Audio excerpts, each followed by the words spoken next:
दोस्तों, कहानी शुरू करने से पहले आप सभी से एक छोटी सी विनती है। हमारे YouTube चैनल नॉवल बॉय को जरूर सब्सक्राइब करें। यह कहानी पूर्णतः काल्पनिक फिक्शनल है। इसका वास्तविक जीवन से कोई संबंध नहीं है। कहानी का नाम है रीबोर्न एम्परर। तो चलिए कहानी शुरू करते हैं। तीनों रसायन शास्त्रियों का घमंड। आकर्ष, चिराग और महा तीनों को निम्न श्रेणी के द्वीप पर छोड़ने के बाद रक्षक एल्डर कश्यप सुदर्शन देव गुरुकुल के गुरुकुल प्रमुख से मिलने के लिए रवाना हो गए। लगभग आधे घंटे बाद वो वापस लौटे। वापस आने के बाद उन्होंने सबसे पहले चिराग का नाम गुरुकुल की शिष्य सूची में दर्ज करवाया। अब चिराग गुरुकुल का वास्तविक शिष्य बन चुका था। यह सब करने के बाद वह आकर्ष और महा को लेकर गुरुकुल प्रमुख के द्वीप की तरफ रवाना हो गए। गुरुकुल प्रमुख जिस द्वीप पर रहते थे, यह एक उच्च श्रेणी का द्वीप था। जब आकर्ष और महा वहां पर पहुंचे तो उनका स्वागत खुद गुरुकुल प्रमुख ने किया। सुदर्शन देव गुरुकुल के गुरुकुल प्रमुख एक मध्य अवस्था के आदमी थे। दिखने में बिल्कुल साधारण, परंतु ताकत के मामले में गुरुकुल के सबसे शक्तिशाली योद्धाओं में से एक। गुरुकुल प्रमुख का नाम था विनायक। आपका यहाँ पर स्वागत है। गुरुकुल प्रमुख विनायक ने आकर्ष की तरफ देखते हुए कहा, आप मुझे पहचानते हैं? आकर्ष ने पूछा। बिल्कुल, एल्डर कश्यप ने मुझे आपके बारे में बताया था। इन्होंने आपसे जो वादा किया है, हमारा गुरुकुल उस वादे को निभाएगा। लेकिन सभी रसायन शास्त्रियों में आपको मुखिया बनाना, यह थोड़ा मुश्किल होगा। अगर आपको बुरा ना लगे तो क्या आप हमारे गुरुकुल के बाकी के 3 उच्च श्रेणी के रसायन शास्त्रियों से मिलकर उनसे इस बारे में थोड़ा विचार विमर्श कर सकते हैं? गुरुकुल प्रमुख ने कहा, अगर मैं इसके लिए मना करूं तो क्या आप अपने वादे को तोड़ देंगे? अगर आप ऐसा कुछ करने वाले हैं तो मेरे यहां पर रुकने का कोई मतलब नहीं है। आकर्ष ने जवाब दिया। यह सुनकर एल्डर कश्यप को थोड़ा बुरा लगा। उन्होंने ऊर्जा के माध्यम से संदेश भेजकर गुरुकुल प्रमुख से कुछ कहने की कोशिश की, पर इससे पहले कि वो कुछ कह पाए, गुरुकुल प्रमुख ने ही सामने से जवाब देते हुए आकर्ष से कहा, बिल्कुल नहीं, हम आपसे किए हुए वादे को नहीं तोड़ेंगे। अगर आपको लगता है कि उनसे विचार विमर्श करना ठीक नहीं है, तो हम बिना विचार विमर्श के ही आपको हमारे गुरुकुल के सभी रसायन शास्त्रियों का मुखिया बना देंगे। यह सुनकर न सिर्फ एल्डर कश्यप बल्कि आकर्ष को भी थोड़ा आश्चर्य हुआ। दोनों को ही उम्मीद नहीं थी कि गुरुकुल प्रमुख विनायक इतनी आसानी से मान जाएंगे। अगर आप उनके सामने महामंत्र गोलियों का निर्माण करते तो मुखिया बनना बहुत आसान हो जाता। इतना मुझे पता है कि अगर मैं कुछ कहूंगा तो वह मेरे खिलाफ नहीं जाएंगे। पर यह भी पक्का है कि अगर मैंने उनसे बिना इस बारे में कोई बात किए आपको मुखिया बनाया तो वह हमारे गुरुकुल को छोड़कर चले जाएंगे। इससे हमारे गुरुकुल का नुकसान अवश्य होगा, लेकिन अगर मैंने आपको जाने दिया तो नुकसान और बड़ा होगा। बाकी के रसायन शास्त्रियों का जाना या ना जाना उनकी खुद की इच्छा पर निर्भर करता है, पर आपको रोकना या नहीं रोकना, यह मेरी इच्छा पर निर्भर करता है। गुरुकुल प्रमुख विनायक ने आकर्ष के सामने अपने कारण रखे। सोचा नहीं था कि आप इस बारे में इतना सोच रहे हैं। अगर सच में यह इतना मुश्किल है तो फिर मैं बाकी सभी रसायन शास्त्रियों से मिलने के लिए तैयार हूं। पहले ही दिन अगर मैं आपको मुसीबत में डाल दूंगा तो यह एक सदस्य के तौर पर मेरे लिए सही नहीं रहेगा।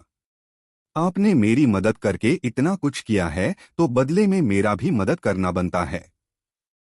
गुरुकुल प्रमुख विनायक की पूरी बात सुनने के बाद आकर्ष ने जवाब दिया। गुरुकुल प्रमुख ने अपना कारण बताकर स्पष्ट कर दिया था कि उन्हें आकर्ष के साथ की जरूरत है। ऐसे में आकर्ष उनका फायदा कैसे उठा सकता था? गुरुकुल प्रमुख विनायक और रक्षक एल्डर कश्यप ने जब आकर्ष का जवाब सुना तो दोनों ने एक राहत की सांस ली। धन्यवाद, मैं जाकर हमारे तीनों रसायन शास्त्रियों से बात करता हूं। तब तक आप एल्डर कश्यप के साथ अपने नए निवास स्थान पर विश्राम करें। गुरुकुल प्रमुख विनायक ने आकर्ष से कहा। इसके बाद उन्होंने कश्यप की तरफ देखा और उन्हें समझाते हुए कहा, एल्डर कश्यप, हमारे इन खास मेहमानों को हमारे मुख्य द्वीप पर ले जाइए। जो आज्ञा गुरुकुल प्रमुख। एल्डर कश्यप ने सहमति में सिर हिलाते हुए जवाब दिया। अपनी बात कहने के बाद गुरुकुल प्रमुख वहां से गायब हो गए। वही एल्डर कश्यप आकर्ष व महा को लेकर मुख्य द्वीप की तरफ चल पड़े। हमारे गुरुकुल का मुख्य द्वीप सभी उच्च श्रेणी के द्वीपों में सबसे सर्वश्रेष्ठ है। वहां का वातावरण आपके लिए सबसे अच्छा रहेगा। वैसे आपको बता दूं कि वहां पर रहने की अनुमति हर किसी को नहीं मिलती। गुरुकुल प्रमुख और वरिष्ठ एल्डर के अलावा सिर्फ खास मेहमानों को वहां पर रहने की अनुमति दी जाती है। एल्डर कश्यप ने आकर्ष से कहा। तब तो आपका बहुत बहुत आभार, आकर्ष ने जवाब दिया। इधर सुदर्शन शहर में कुछ और ही चल रहा था। चारों तरफ यह खबर फैल चुकी थी कि नाग शक्ति देव गुरुकुल का एल्डर ललित, पूर्णनाभ देव गुरुकुल का एल्डर सुमाली और सुदर्शन देव गुरुकुल का एल्डर भरत, तीनों सुदर्शन गुरुकुल के रक्षक एल्डर कश्यप के हाथों मारे गए हैं। इस समय सभी के मन में एक ही सवाल था कि आखिर आकर्ष है कौन। दूसरी तरफ जहां पर नील साम्राज्य के लिए स्थान आरक्षित किया गया था, वहां पर हालात और भी ज्यादा खराब थी। नील साम्राज्य के राजा तक यह खबर पहुंच चुकी थी कि उनके 3 योद्धा मारे गए हैं। आकर्ष को खत्म करने के लिए उन्होंने जो चाल चली थी वह वापस उन्हीं पर उल्टी पड़ गई थी। बहुत गलत हुआ महाराज। न सिर्फ हम बदला लेने में असमर्थ रहे बल्कि सभी के सामने अब यह उजागर भी हो चुका है कि उस महिला के चित्र को हमने सब जगह भिजवाया था। जैसे ही आकर्ष और बाकी सबको इस बारे में पता चलेगा, वह हमें निशाना बनाने की कोशिश जरूर करेंगे। नील साम्राज्य के सबसे भरोसेमंद व्यक्तियों में से एक ने कहा। मामला वैसे तो इतना बिगड़ चुका था, लेकिन इस समय पर भी नील साम्राज्य के राजा को इस बात का डर नहीं था। उसे तो अभी भी इस बात का बुरा लग रहा था कि वह अपने बेटे की मृत्यु का बदला नहीं ले पाया है। नील साम्राज्य, मैं नाग शक्ति देव गुरुकुल का एल्डर हूं। यहाँ पर नील साम्राज्य के राजा से मिलने आया हूँ। अगर राजा अगले 1 मिनट में मेरे सामने प्रकट नहीं हुआ तो पूरे शाही परिवार को इसकी भारी कीमत चुकानी होगी। राजा और उसके भरोसेमंद लोगों के बीच वार्तालाप चल रहा था कि तभी बाहर से एक तेज गर्जना सुनाई दी। नाग शक्ति देव गुरुकुल का एल्डर। यह कुछ शब्द सुनते ही राजा सहित उसके सारे भरोसेमंद व्यक्तियों के चेहरे का रंग पीला पड़ गया। नील साम्राज्य का राजा भले ही अपने साम्राज्य का शासक था, लेकिन नाग शक्ति देव गुरुकुल जैसे देव गुरुकुल के सामने उसकी हैसियत कुछ भी नहीं थी। वह बस एक मोहरा था जिसको नाग शक्ति देव गुरुकुल अपने फायदे के लिए इस्तेमाल करता था। नील साम्राज्य अभी तक अस्तित्व में भी सिर्फ इसलिए था क्योंकि नाग शक्ति देव गुरुकुल उनका समर्थन करता था। अगर गुरुकुल अपना हाथ पीछे खींच ले तो कुछ ही दिनों में यह पूरा साम्राज्य अपना अस्तित्व खो सकता था। हड़बड़ाहट में राजा सहित उसके सारे भरोसेमंद व्यक्ति अपने सभा कक्ष से बाहर निकले और नाग शक्ति देव गुरुकुल के उस एल्डर से मिलने आ गए। जब वह सभी लोग बाहर आए तो उन्होंने देखा कि ऊपर आसमान में 2 लोग खड़े थे। एक था मध्य अवस्था का आदमी और दूसरा था बुजुर्ग अवस्था का आदमी। मध्य अवस्था के आदमी को उन्होंने देखते ही पहचान लिया। वह नाग शक्ति देव गुरुकुल का एल्डर था। वही जो बुजुर्ग अवस्था का आदमी था, उसको पहचानने में उन्हें थोड़ा समय लगा। यह कोई और नहीं बल्कि सुदर्शन देव गुरुकुल के रक्षक एल्डर कश्यप थे। नील साम्राज्य के शासक, अब से नाग शक्ति देव गुरुकुल तुम लोगों को कोई भी समर्थन नहीं करेगा। मेरे साथ खड़े यह शख्स सुदर्शन देव गुरुकुल के रक्षक एल्डर कश्यप है। इनका नाम तो तुम लोगों ने सुना ही होगा। अब से तुम्हारे नील साम्राज्य की सारी व्यवस्था सुदर्शन देव गुरुकुल ही दिखेगा। सुदर्शन देव गुरुकुल ने नाग शक्ति देव गुरुकुल को 2 मध्य श्रेणी के साम्राज्य भेंट किए हैं, इसलिए हमने नील साम्राज्य की सारी जिम्मेदारी सुदर्शन देव गुरुकुल को सौंप दी है। नाग शक्ति देव गुरुकुल के उस एल्डर ने कहा। क्या? जैसे ही नील साम्राज्य के राजा और बाकी सभी लोगों ने यह बात सुनी, उन्हें इतना तेज झटका लगा कि उनके पैरों ने भी उनका साथ छोड़ दिया और सभी घुटनों के बल जमीन पर गिर गए। जबकि नाग शक्ति देव गुरुकुल के एल्डर को इस बात से कोई भी फर्क नहीं पड़ रहा था। उन्होंने उन सभी को पूरी तरह से नजरअंदाज किया और वापस रक्षक एल्डर कश्यप की तरफ देखते हुए कहा, एल्डर कश्यप, अब तो आप लोग खुश हैं ना? अगर आपकी अनुमति हो तो क्या अब मैं यहाँ से जाऊं? बिल्कुल। अपने गुरुकुल प्रमुख को इसके लिए धन्यवाद कहना, रक्षक एल्डर कश्यप ने जवाब दिया। नाग शक्ति देव गुरुकुल का एल्डर इस पर कुछ भी बोल नहीं पाया। उसने बस एक मुस्कुराहट के साथ जवाब देने की कोशिश की और वहां से जाने लगा। लेकिन तभी नील साम्राज्य के शासक ने आवाज लगाकर उन्हें रोक लिया। वरिष्ठ नाग शक्ति देव गुरुकुल हमारे साथ ऐसा कैसे कर सकता है? हम भले ही मध्य श्रेणी के साम्राज्य हैं, लेकिन मध्य श्रेणी के सभी साम्राज्य में सबसे ज्यादा कर हम देते हैं। अगर गुरुकुल चाहेगा तो हम 2 गुना कर देने के लिए भी तैयार है। बस हमारा साथ मत छोड़िए। नील साम्राज्य के राजा ने नाग शक्ति देव गुरुकुल के उस एल्डर से विनती करते हुए कहा। नील साम्राज्य के राजा को अच्छे से पता था कि अगर वह लोग देव सुदर्शन देव गुरुकुल के अधीन चले गए तो गुरुकुल उन्हें कभी भी नहीं छोड़ेगा, क्योंकि इस गुरुकुल का सीधा संबंध आकर्ष से था, जिसको फंसाने की कोशिश उन लोगों ने की थी। तुम्हारे साम्राज्य को समर्थन हम लोग देते हैं, इसलिए नहीं कि हमें तुम लोगों की जरूरत है, बल्कि इसलिए क्योंकि तुम लोगों को हमारी जरूरत है और तुम लोग कर देते हो। वैसे भी नील साम्राज्य ने जो कुछ किया है, उसके बाद गुरुकुल प्रमुख ने तुम लोगों का साथ देने के लिए साफ मना कर दिया है। इसलिए अपनी सीमा लांघने की कोशिश मत करो। नाग शक्ति देव गुरुकुल के उस एल्डर ने कहा और उसके बाद बिना राजा का कोई जवाब सुने वहां से गायब हो गया। राजा यह देखकर पूरी तरह से टूट गया। उसे समझ में आ गया था कि उन लोगों का आखिरी समय आ चुका है। वरिष्ठ, जो कुछ हुआ था उसमें सारी गलती मेरी है। मैं इसकी जिम्मेदारी लेने के लिए तैयार हूं, लेकिन मेरे साथियों को छोड़ दीजिए। यह बस मेरी आज्ञा का पालन कर रहे थे। राजा ने एक गहरी सांस ली और सुदर्शन देव गुरुकुल के रक्षक एल्डर कश्यप की तरफ देखते हुए कहा। उसे पता था कि बचने का कोई भी रास्ता नहीं है, इसलिए उसने दुश्मन के सामने आत्मसमर्पण करने का फैसला किया।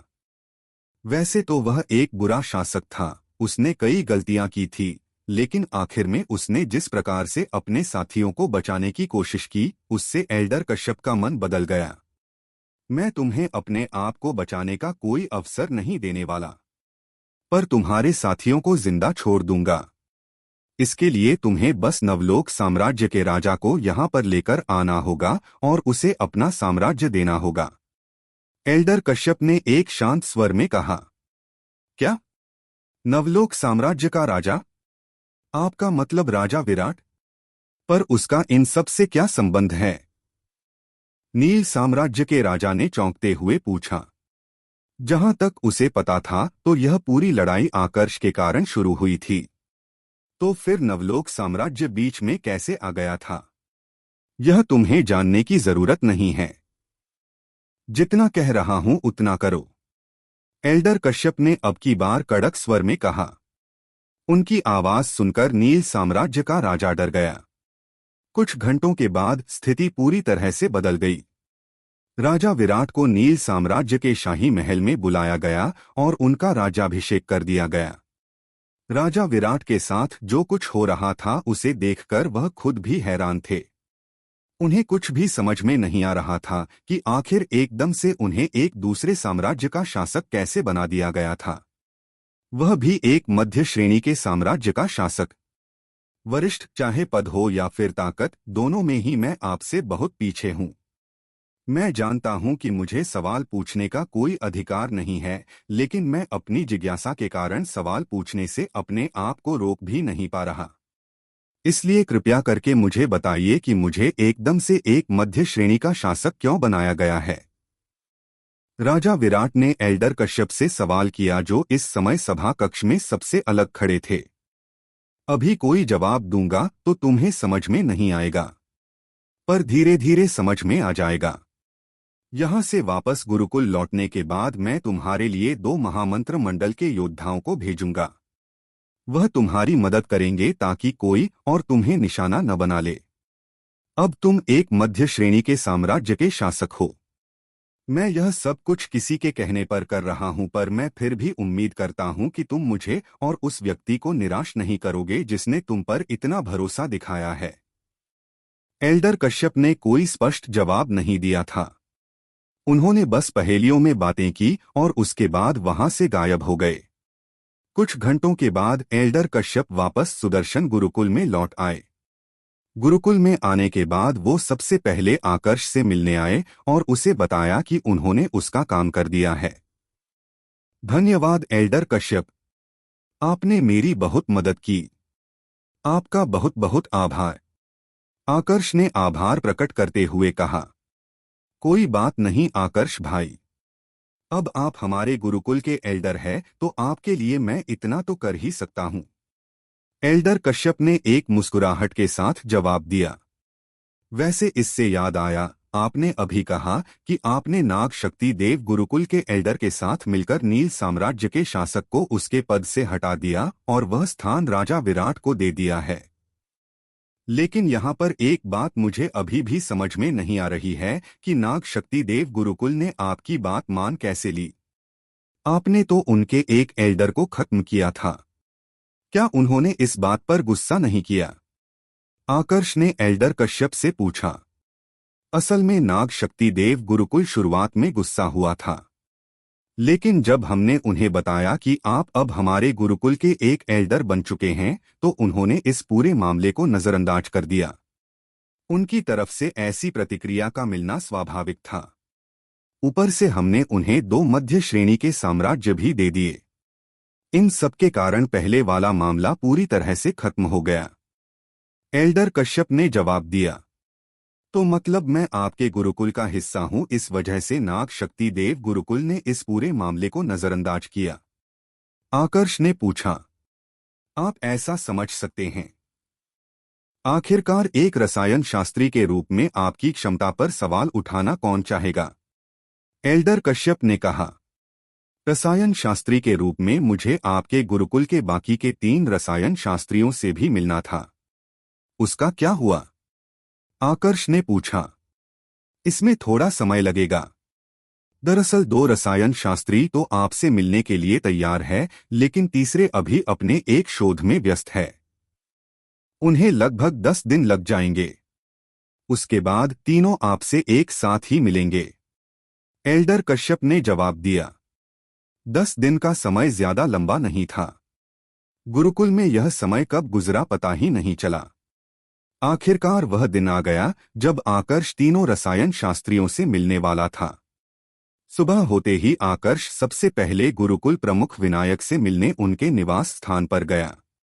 गुरुकुल प्रमुख वहां पर आकर्ष का ही इंतजार कर रहे थे। आकर्ष के आते ही उन्होंने सबसे पहले उसे बैठने का स्थान दिया। माफ कीजिए, पर हमारे गुरुकुल के तीनों रसायन शास्त्री अभी तक आए नहीं हैं। आपको बुरा ना लगे तो क्या हम थोड़ी देर उनका इंतजार कर ले? गुरुकुल प्रमुख विनायक ने पूछा। बिल्कुल, मुझे कोई आपत्ति नहीं है, आकर्ष ने जवाब दिया। अब वह उस बारे में सोचने लगा जब वह यहाँ पर पहली बार आया था।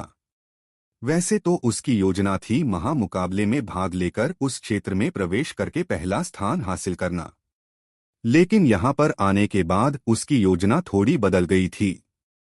उसे लग रहा था जैसे सब कुछ बहुत जल्दी में हो रहा है।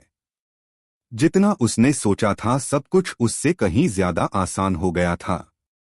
लेकिन एक बात तय थी कि दिव्यतल पर जाने के लिए उसके पास समय अभी भी बहुत कम था। न सिर्फ उसे यहाँ पर सबसे शक्तिशाली बनना था, बल्कि उसे दिव्यतल में भी अच्छी खासी ताकत हासिल करने की जरूरत थी, तब कहीं जाकर वह अपने परिवार को बचा सकता था। गुरुकुल प्रमुख, जहाँ तक मुझे पता है तो आपका गुरुकुल बाकी दोनों देव गुरुकुलों के साथ मिलकर हर कुछ समय के बाद एक महामुकाबला का आयोजन करवाता है। पर इससे पहले कभी भी किसी महामुकाबले में उम्र की पाबंदी नहीं लगाई गई थी। तो फिर इस बार ऐसा क्या हुआ कि आपने सिर्फ 100 वर्ष से कम उम्र के योद्धाओं को ही मुकाबले में भाग लेने का अवसर दिया है? कुछ देर तक अपनी योजना के बारे में सोचने के बाद आकर्ष ने गुरुकुल प्रमुख विनायक से सवाल किया। मैं आपको इसके बारे में बताने वाला ही था। दरअसल इस बार हमारी योजना सभी प्रतिभाशाली योद्धाओं को एक विशेष क्षेत्र में भेजने की है। यह विशेष क्षेत्र कई प्रकार के खजाने से भरा हुआ है। हम बस उस खजाने को हासिल करना चाहते हैं। गुरुकुल प्रमुख विनायक ने जवाब दिया। तो इसका मतलब यह हुआ कि अगर मैं इस मुकाबले में भाग लेता तो मुझे भी उस क्षेत्र में जाने का अवसर दिया जाता? आकर्ष ने पूछा। बिल्कुल दिया जाता। वैसे वो तो आपको अभी भी दिया जाएगा, क्योंकि भले ही आप हमारे गुरुकुल के एल्डर बन चुके हैं, लेकिन उम्र के मामले में आज भी आप 100 वर्ष से नीचे हैं। इस हिसाब से आप भी उस क्षेत्र में प्रवेश कर सकते हैं। गुरुकुल प्रमुख विनायक ने जवाब दिया। लेकिन मैंने तो ऐसा नहीं कहा कि मैं उस क्षेत्र में प्रवेश करना चाहूंगा। फिर आपको क्यों लगता है कि मैं उस क्षेत्र में प्रवेश करूंगा? आकर्ष ने पूछा। आपके जैसा व्यक्ति अगर उस क्षेत्र में नहीं जाएगा तो बहुत बड़ा नुकसान होगा। आखिरकार वह क्षेत्र संसाधनों से परिपूर्ण है। आप उस क्षेत्र में प्रवेश करते हैं तो इससे फायदा आपका ही है। गुरुकुल प्रमुख विनायक ने जवाब दिया। बिल्कुल फायदा है, लेकिन जहां पर फायदा होता है वहां पर कोई ना कोई नुकसान भी होता है। इस मामले में नुकसान यह है कि इससे पहले भी उस क्षेत्र में कई योद्धा गए हैं और उनमें से कोई भी आज तक वापस जिंदा नहीं लौटा। इस बारे में आप क्या कहना चाहेंगे? आकर्ष ने कहा। आपका कहना सही है। निश्चित रूप से उस क्षेत्र में गया हुआ कोई भी योद्धा आज तक वापस नहीं लौटा, लेकिन यह सिर्फ इसलिए है क्योंकि हमने आज तक जिस भी योद्धा को भेजा है वह अपनी कमजोरी के कारण खत्म हुआ है। हमारी तरफ से भेजा गया सबसे शक्तिशाली योद्धा भी सिर्फ ज्योतिर्बीज मंडल के 5वें स्तर का योद्धा था। लेकिन आपकी बात अलग है। आप मंत्र मंडल के योद्धा हैं। बाकी सभी योद्धाओं की तुलना में आपकी ताकत कहीं ज्यादा आगे है। मुझे लगता है कि आप न सिर्फ उस क्षेत्र में प्रवेश करके सफलतापूर्वक बाहर आएंगे बल्कि कई सारे संसाधन भी लाएंगे। गुरुकुल प्रमुख विनायक ने जवाब दिया। अब की बार आकर्ष ने तुरंत कोई जवाब नहीं दिया बल्कि ध्यान से कुछ सोचने लगा। सच्चाई तो यह थी कि वह क्षेत्र में प्रवेश करने वाला था क्योंकि उसने अभिराज से वादा किया था। वह तो यहाँ पर सिर्फ इसलिए मना कर रहा था क्योंकि वह गुरुकुल प्रमुख विनायक की सच्चाई देखना चाहता था। उसे जानना था कि गुरुकुल प्रमुख विनायक उसको मजबूर करते हैं या नहीं। ठीक है, अगर आपको लगता है कि वह स्थान खतरनाक हो सकता है और वहां से कोई भी जिंदा नहीं लौटता है तो गुरुकुल आपको मजबूर नहीं करेगा। आकर्ष को चुप देखकर गुरुकुल प्रमुख विनायक ने जवाब दिया। उन्हें लगा कि शायद आकर्ष जाने से मना कर रहा है। ऐसा कुछ नहीं है। मैंने मना नहीं किया है, लेकिन मैं इस बारे में थोड़ा सोचना चाहता हूं। उस क्षेत्र में प्रवेश करने से पहले मुझे जानकारी इकट्ठा करनी होगी कि वह क्षेत्र कितना खतरनाक हो सकता है। उसके बाद ही वहां पर कदम रखूंगा। गुरुकुल प्रमुख के जवाब को सुनने के बाद आकर्ष ने कहा। बिल्कुल, गुरुकुल इसमें आपकी हर संभव मदद करेगा। गुरुकुल प्रमुख विनायक पहले तो थोड़े उदास थे, लेकिन जैसे ही उन्होंने आकर्ष का जवाब सुना एकदम से उनके चेहरे पर हल्की सी मुस्कुराहट उभर आई। इसके बाद काफी देर तक गुरुकुल प्रमुख विनायक और आकर्ष के बीच बातें हुई। इसी तरह आधा दिन बीत गया। दोपहर पूरी बीत चुकी थी, लेकिन अभी तक तीनों रसायन शास्त्री नहीं आए थे। अब वैसे तो आकर्ष काफी शांत स्वभाव का व्यक्ति था, लेकिन उसकी भी एक सीमा थी। ऐसा तो था नहीं कि वह अपने स्वाभिमान को कुचलकर हर बार सामने वाले को मौका देता। गुरुकुल प्रमुख भी समझ पा रहे थे कि आकर्ष कैसा महसूस कर रहा होगा। अगर आकर्ष की जगह वह होते तो अब तक वह तो गुस्से से उबल चुके होते। आकर्ष, आप मुझे थोड़ा समय दीजिए, मैं अभी जाकर तीनों रसायन शास्त्रियों से बात करता हूँ। गुरुकुल प्रमुख ने आकर्ष को समझाते हुए कहा। इसके बाद वो अपने स्थान से खड़े हुए और वहां से जाने लगे। लेकिन तभी उन्होंने देखा कि बाहर की तरफ से 3 लोग भीतर की तरफ आ रहे थे। इनमें एक मध्य अवस्था का आदमी और दो बुजुर्ग अवस्था के आदमी थे। प्रणाम गुरुकुल प्रमुख। तीनों ने गुरुकुल प्रमुख विनायक को देखते ही प्रणाम किया। इसके बाद तीनों की नजर गुरुकुल प्रमुख के पीछे की तरफ अपने स्थान पर बैठे आकर्ष पर पड़ी। तीनों की आंखों में आकर्ष के प्रति हीन भावना साफ नजर आ रही थी, जिसका मतलब बिल्कुल साफ था कि तीनों जानबूझकर इतनी देरी से आए थे ताकि आकर्ष को बता सके कि वह उनके सामने आज भी बच्चा है। अब देखना यह था कि आकर्ष उनकी इस गलतफहमी को किस तरह से दूर करने वाला था। नोट: कल मैं कहीं गया हुआ था। आंख पर इन्फेक्शन हो गया था तो डॉक्टर के पास गया हुआ था। अभी आंख ठीक है, पर रोशनी में ज्यादा देर तक रहने के लिए मना किया है। अगले कुछ दिनों तक 3 से 4 दिन 2-2 अध्याय आते रहेंगे। बीच में जैसे ही समय मिलेगा तो एक अतिरिक्त अध्याय भी अपलोड कर दूंगा। इंतजार करवाने के लिए माफी चाहता हूं और इंतजार करने के लिए आपका बहुत बहुत आभार। 5 महामंत्र गोलियां। तीनों रसायन शास्त्री आकर्ष को ऐसे देख रहे थे जैसे आकर्ष उनके सामने कोई छोटा बच्चा हो जिसके पास ना तो ज्ञान था और ना ही अनुभव। आकर्ष भी तीनों रसायन शास्त्रियों की आंखों में अपने लिए हीन भावना देख पा रहा था, पर उसने फिलहाल के लिए कोई जवाब नहीं दिया। इधर गुरुकुल प्रमुख का गुस्सा बढ़ रहा था। उन्हें गुस्सा इस बात पर आ रहा था कि उन्होंने उन तीनों को आदेश दिया था, लेकिन तीनों ने उनके आदेश की अवहेलना करते हुए जानबूझकर वहां पर देरी से आने की कोशिश की। इस तरह से ना उन्होंने आकर्ष का अपमान किया था, बल्कि एक प्रकार से उन्हें भी नीचा दिखाया था। लेकिन तीनों रसायन शास्त्रियों को इस बात से कोई फर्क नहीं पड़ रहा था। वह तीनों तो अभी भी वहां पर अपने घमंडी स्वभाव के साथ ऐसे खड़े थे जैसे उन्होंने कोई गलती नहीं की है। उनमें जो सबसे बुजुर्ग अवस्था का आदमी था, उसने अपनी आध्यात्मिक शक्ति आकर्ष पर भेजी। वो यह देखना चाहता था कि आकर्ष की उम्र कितनी थी। आकर्ष जानता था कि उसकी आध्यात्मिक शक्ति सिर्फ उसकी उम्र का निरीक्षण कर रही है, तो उसने उसे रोकने की कोशिश नहीं की। तुम्हारी उम्र 100 वर्ष से भी कम है, पहले बुजुर्ग अवस्था के आदमी ने चौंकते हुए पूछा। उसकी यह बात सुनकर उसके साथ आया दूसरा बुजुर्ग अवस्था का आदमी और मध्य अवस्था का आदमी भी चौंक पड़ा। पहले तो दोनों को लगा कि शायद पहले बुजुर्ग अवस्था के आदमी को कोई गलतफहमी हुई होगी, इसलिए उन दोनों ने भी अपनी आध्यात्मिक शक्ति के साथ आकर्ष की उम्र का निरीक्षण किया। उन्हें जो जवाब मिला उसने उन्हें भी हैरान होने पर मजबूर कर दिया था। आकर्ष की उम्र 100 वर्ष से कम ही दिख रही थी। अब तीनों रसायन शास्त्रियों के चेहरे के भाव बदलने लगे। वैसे तो उच्च श्रेणी की देव ज्वाला के साथ कोई भी उच्च श्रेणी का रसायन शास्त्री बन सकता है, लेकिन फिर भी इसने 100 वर्ष की उम्र पार करने से पहले उच्च श्रेणी के रसायन शास्त्री का दर्जा हासिल किया है। यह अपने आप में बड़ी बात है। दूसरे बुजुर्ग अवस्था के रसायन शास्त्री ने कहा। इस बीच पहले रसायन शास्त्री की नजर अभी भी आकर्ष पर घड़ी हुई थी। कुछ देर तक सोचने के बाद उसने एकदम से गुरुकुल प्रमुख की तरफ देखा और गंभीर स्वर में पूछा, गुरुकुल प्रमुख, क्या आप उस समय सच कह रहे थे?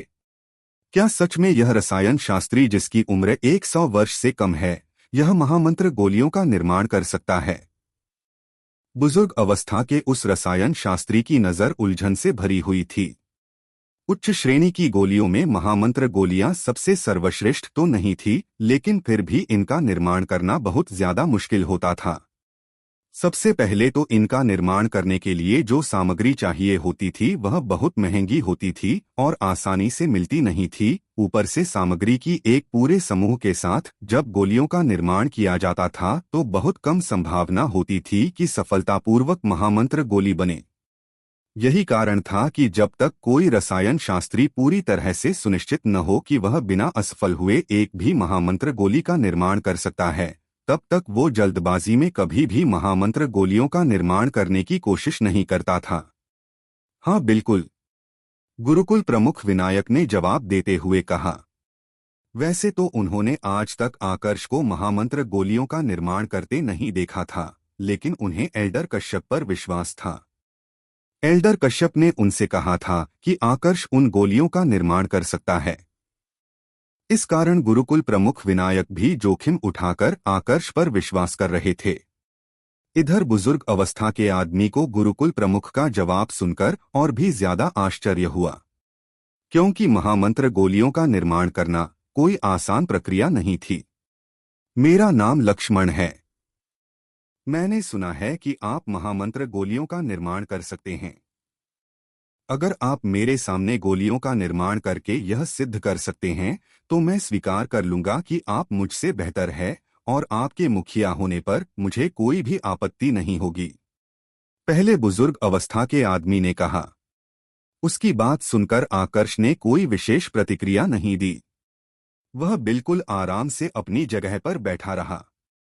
उसी अवस्था में बैठे हुए उसने लक्ष्मण की तरफ देखा और शांत स्वर में पूछा, महोदय लक्ष्मण, आपकी उम्र को देखते हुए मैं आपका सम्मान करता हूं, परंतु आपने अभी जो कुछ भी कहा है वह मुझे पूरी तरह से सत्य नहीं लगता। आप एक प्रकार से मेरी क्षमता पर सवाल उठा रहे हैं। एक रसायन शास्त्री के तौर पर आपका ऐसा करना गलत नहीं है, तो अपनी मंशा को आपको अपने शब्दों के पीछे छुपाने की कोई आवश्यकता नहीं है।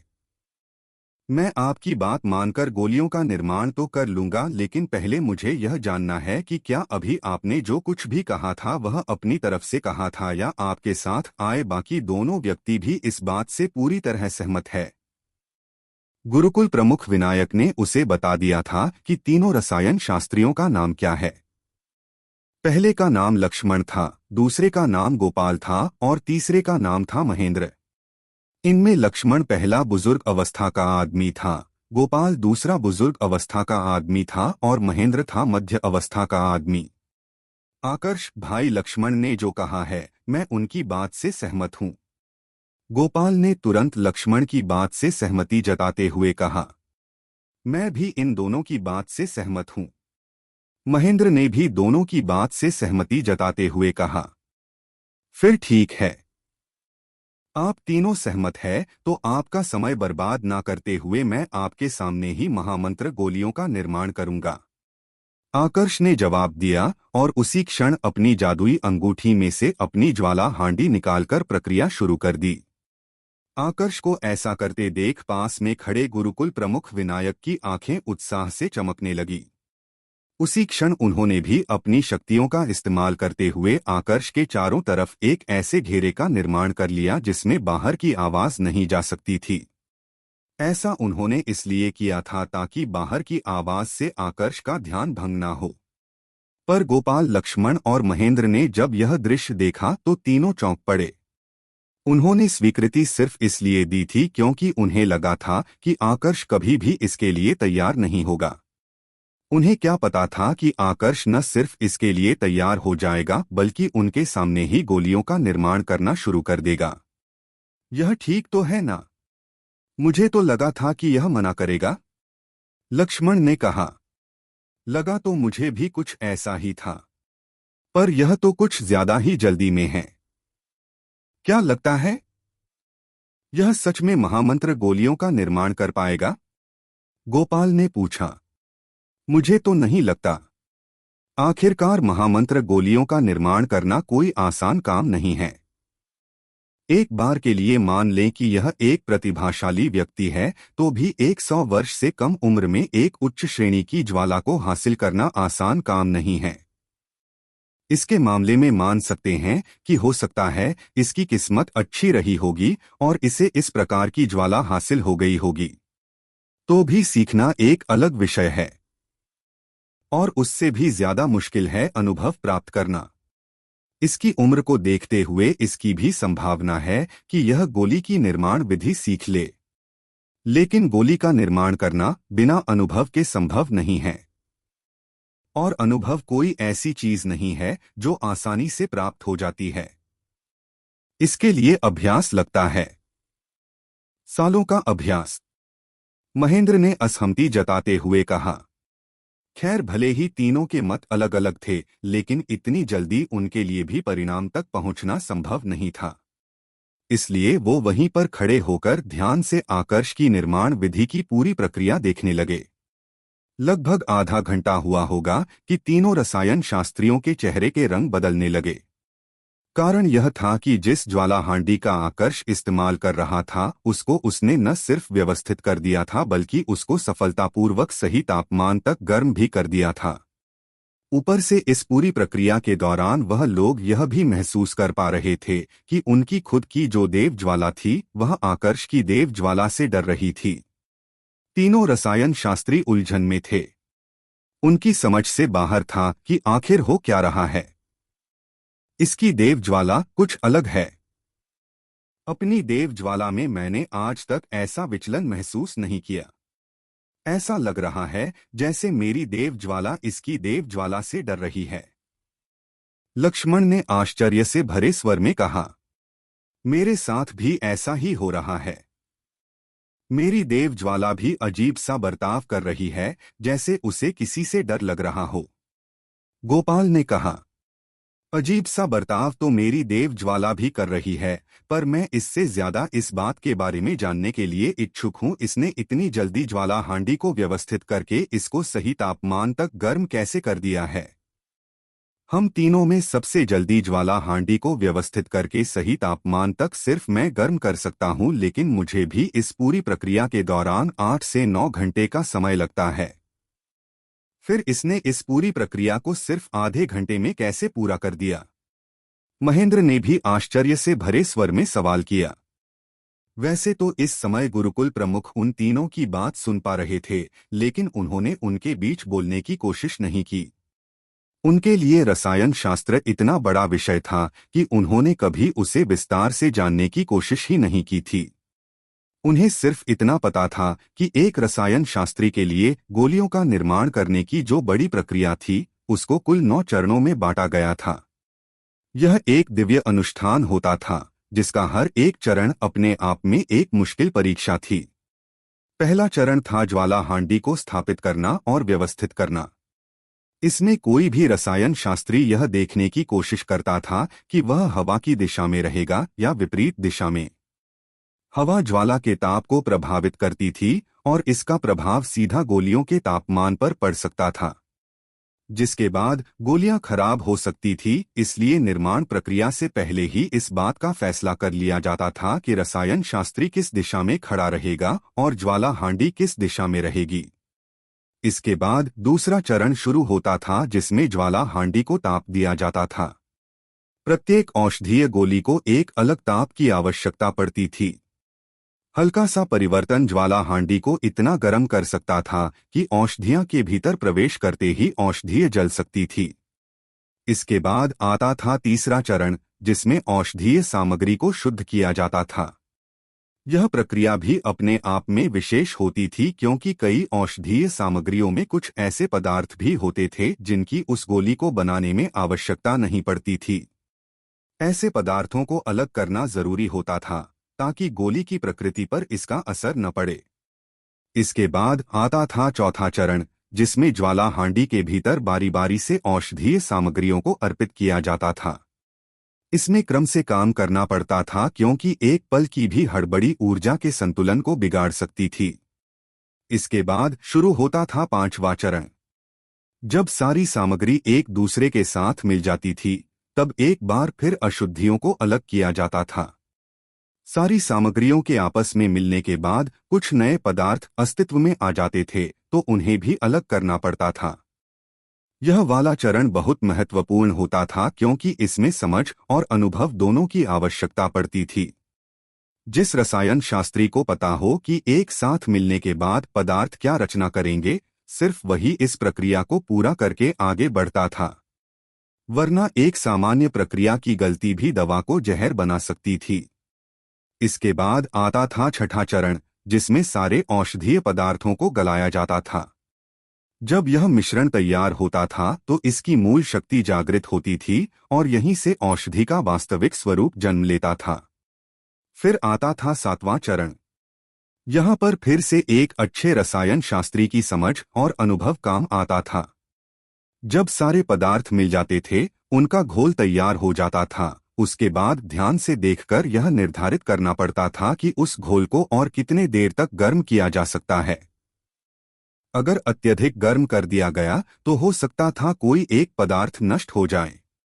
अगर कम गर्म किया गया तो हो सकता था कि कोई एक पदार्थ पूरी तरह से अपने औषधीय गुणों को जन्म न दे। जब यह प्रक्रिया समाप्त हो जाती थी तब शुरू होता था आठवां चरण, जिसमें औषधि को आकार देना पड़ता था। यहाँ पर एकाग्रता के साथ रसायन शास्त्री खुद इस बात का फैसला करता था कि गोली की गुणवत्ता कितनी होगी। यहाँ पर एक प्रकार से गोलियों की श्रेणी का निर्धारण होता था। आखिरी चरण में गोली पूरी तरह से बनकर तैयार होती थी।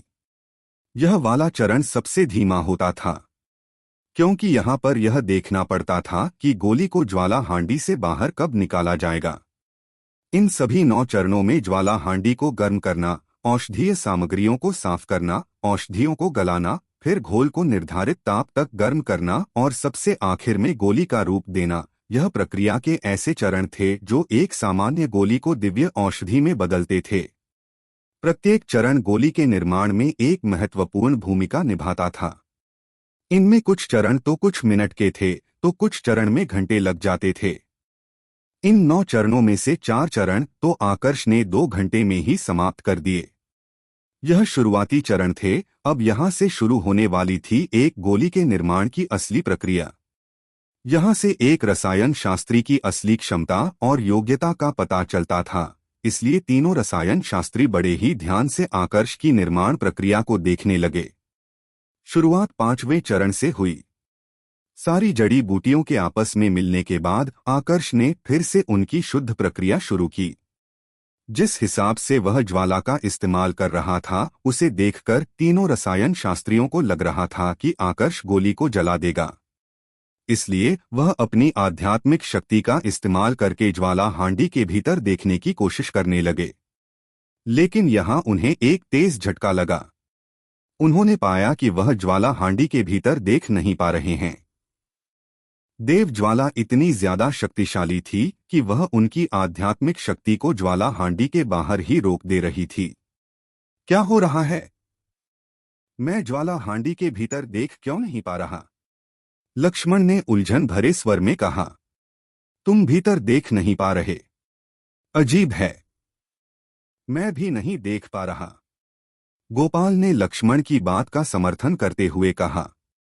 सिर्फ तुम दोनों ही नहीं, मैं भी भीतर नहीं देख पा रहा। इसकी ज्वाला में कुछ तो विशेष है। इतनी शक्तिशाली तो परम श्रेणी के रसायन शास्त्रियों की परम श्रेणी की ज्वाला भी नहीं होती। आखिर इसकी ज्वाला आई कहां से है? महेंद्र ने भी गोपाल और लक्ष्मण की बात से सहमति जताते हुए कहा। अगर एक के साथ ऐसा होता तो बात अलग थी, लेकिन तीनों ही भीतर देख नहीं पा रहे थे। इसका सिर्फ एक ही मतलब था, आकर्ष की देव ज्वाला उन्हें रोक रही थी। बाकी की प्रक्रिया देखते हैं। अगर इसने सफलतापूर्वक गोलियों का निर्माण कर लिया तब देखेंगे, महेंद्र ने थोड़ा सोचने के बाद कहा। इधर आकर्ष एक के बाद एक सारे चरण पूरे किए जा रहा था। लगभग 6 से 7 घंटे बाद उसने सफलतापूर्वक गोली का निर्माण पूरा कर लिया। आश्चर्य की बात यह थी कि उसने इस बार एक साथ 5 महामंत्र गोलियों का निर्माण पूरा किया था। यह देखकर तीनों रसायन शास्त्री चौंक पड़े। हालांकि यह उन्हें पता था कि आकर्ष ने इस पूरे दौरान जितनी भी तकनीकों का इस्तेमाल किया था वह सब बिल्कुल सामान्य थी। अगर उसे सफलता मिली थी तो इसका एकमात्र कारण था उसकी देव ज्वाला। इसलिए ऐसा कहा जा सकता था कि यह उसकी वास्तविक क्षमता नहीं थी। लेकिन फिर भी इस बात को नजरअंदाज नहीं किया जा सकता था कि उसने एक साथ 5 गोलियां का निर्माण किया था, अर्थात उसके पास अनुभव था। जब आकर्ष ने गोली का निर्माण पूरा करके वापस तीनों रसायन शास्त्रियों की तरफ देखा तो उनकी आंखों में उसे कुछ सवाल नजर आए।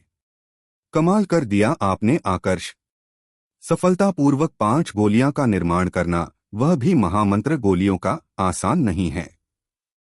गुरुकुल प्रमुख विनायक ने प्रशंसा करते हुए कहा। उन्होंने प्रशंसा इसलिए की थी क्योंकि उन्हें कोई अंदाजा नहीं था कि आकर्ष ने अभी जिन गोलियों का निर्माण किया था उसमें उसकी खुद की वास्तविक क्षमता कितनी थी। लेकिन तीनों रसायन शास्त्रियों को तो पता था। इसलिए वह गुरुकुल प्रमुख की बात से पूरी तरह सहमत नहीं थे। उनकी इस असहमति को आकर्ष भी देख पा रहा था, तो उनके कुछ पूछने से पहले ही उसने तीनों को समझाते हुए कहा, आप तीनों को नीचा दिखाने का मेरा कोई इरादा नहीं है। सच्चाई तो यह है कि मैं एक उच्च श्रेणी का रसायन शास्त्री जरूर हूं, लेकिन अनुभव के मामले में आप लोगों से बहुत पीछे हूं। मैं जानता हूं कि मेरी तकनीकों को देखकर आपके मन में कई सारे सवाल आए हैं। आपको लग रहा है कि मैंने जिन गोलियों का निर्माण किया है उसमें मेरी सफलता का अधिकांश हिस्सा मेरी देव ज्वाला की तरफ से है, जो कि गलत नहीं है। मुझे इस पर कोई सफाई नहीं देनी, पर एक बात जरूर कहना चाहूंगा। सुदर्शन देव गुरुकुल के मुख्य रसायन शास्त्री बनने का मेरा कोई इरादा नहीं था। मैंने यह सब सिर्फ इसलिए किया ताकि नाग शक्ति देव गुरुकुल के एल्डर को खत्म करने का एक सही कारण बन सकूं। यहाँ पर आने से पहले मैंने नाग शक्ति देव गुरुकुल के एल्डर को दुश्मन बना लिया था।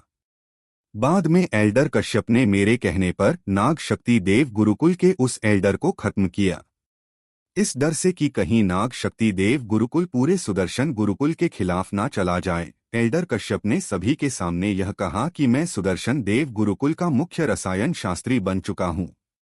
यह बस एक दिखावे की उपाधि है और कुछ नहीं। तो आप लोगों को इस बात की चिंता करने की कोई भी जरूरत नहीं है कि मैं आपके सामने अपने आप को बढ़ चढ़कर दिखाऊंगा या फिर इस पद का इस्तेमाल करते हुए आपका अपमान करूंगा। आकर्ष के यह सारे शब्द सुनकर वहां पर कुछ देर के लिए सन्नाटा छा गया। स्वाभाविक तौर पर ना तो तीनों रसायन शास्त्रियों ने और ना ही गुरुकुल प्रमुख विनायक ने इस बात की उम्मीद की थी कि आकर्ष इस तरह से विनम्र स्वभाव के साथ अपनी सच्चाई उन सबको बताया। उनके हिसाब से तो अगर आकर्ष की जगह कोई और होता तो इस सफलता के आड़ में उन तीनों को नीचा दिखाने की कोशिश करता, जबकि आकर्ष ने ऐसा कुछ भी नहीं किया था, जिसका मतलब था कि उसे पता था कि उसका पद क्या है। आकर्ष की बातों ने उन तीनों पर काफी गहरा असर छोड़ दिया था। तीनों ही उसकी बातों से प्रभावित हो चुके थे। आकर्ष, आप अपने सम्मान के अधिकारी हैं। सच कहूं तो शुरुआत में मुझे लग रहा था कि आप बस दिखावे के लिए यह सब कर रहे हैं, इसीलिए मैं आपको कम समझ रहा था। पर आपने अभी जिस प्रकार से अपनी सच्चाई बताई, उससे यह साबित हो चुका है कि आप अपनी कमजोरी को नजरअंदाज नहीं कर रहे, बल्कि उस पर काम करके उसको सुधारने की कोशिश कर रहे हैं। सिर्फ इसके लिए मैं आपके सामने अपनी हार स्वीकार करता हूं। आज और अभी से पूरे गुरुकुल और बाहर की दुनिया के लिए आप इस गुरुकुल के मुख्य रसायन शास्त्री होंगे। मेरी तरफ से आपको हमेशा समर्थन मिलेगा। लक्ष्मण ने अपनी हार स्वीकार करते हुए कहा। सच कहूं तो शुरुआत में मैं भी कुछ ऐसा ही सोच रहा था। आपकी तकनीकें बहुत सामान्य है और आपकी सफलता का अधिकांश श्रेय आपकी देव ज्वाला को जाता है। लेकिन यह बात भी बिल्कुल सच है कि देव ज्वाला भी एक रसायन शास्त्री के लिए उसका एक अभिन्न अंग होता है। इसलिए देव ज्वाला की सफलता एक प्रकार से आपकी ही सफलता है। मैं भी अपनी हार मानता हूं और आपको मुख्य रसायन शास्त्री के रूप में स्वीकार करता हूं। गोपाल ने भी अपनी हार स्वीकार करते हुए कहा। कहने के लिए मेरे पास ज्यादा शब्द नहीं है, पर मैं भी अपनी हार स्वीकार करता हूं। महेंद्र ने भी अपनी हार स्वीकार करते हुए कहा। यह सब विनायक के सिर के ऊपर से जा रहा था। उन्हें कुछ भी समझ में नहीं आ रहा था कि तीनों रसायन शास्त्री क्या कहने की कोशिश कर रहे हैं। इस पर महेंद्र ने उन्हें विस्तार से बताया कि वह लोग किस बारे में बात कर रहे हैं। सच कहूं तो आकर्ष का मुख्य रसायन शास्त्री बनना बिल्कुल भी गलत नहीं है।